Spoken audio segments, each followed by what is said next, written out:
Fare in fretta e dare risposte concrete, questo è il senso della riunione operativa che ha voluto ieri e che è stata aggiornata a giovedì prossimo il presidente Schifani per Agrigento Capitale della Cultura 2025, che evidentemente intende monitorare personalmente quanto si faccia ed evitare altre prime pagine nazionali nocive alla città e al governo di centrodestra.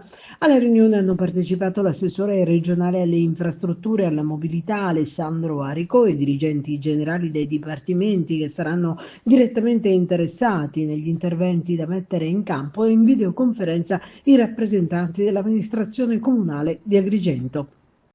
Dobbiamo dare risposte immediate al territorio su temi indifferibili che riguardano lo svolgimento di quest'anno così speciale. Le questioni da affrontare sono tante e serve la massima collaborazione istituzionale. Abbiamo chiesto al Comune, ha detto Schifani, di lavorare a testa bassa fino al pieno raggiungimento dell'obiettivo. Noi da parte nostra non ci stiamo risparmiando, continua, e stiamo mettendo in campo ogni struttura regionale interessata e ogni risorsa economica e finanziaria disponibile.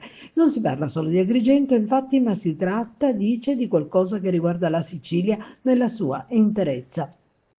Al centro delle urgenze per Agrigento l'acqua, ma anche per l'economia delle strutture ricettive del centro storico, e poi la sistemazione e realizzazione di aree parcheggio, l'organizzazione di un servizio navette, la manutenzione della viabilità e dell'illuminazione stradale, la bonifica di microdiscariche presenti in aree pubbliche, la pulizia delle strade, la realizzazione di un sistema di bagni pubblici e la sistemazione del verde e dell'arredo urbano, comprese l'installazione di pensiline. Per alcuni di questi obiettivi la Regione ha dato la propria disponibilità di intervenire direttamente e subito affidandosi a servizi in-house, così da operare con la massima celerità.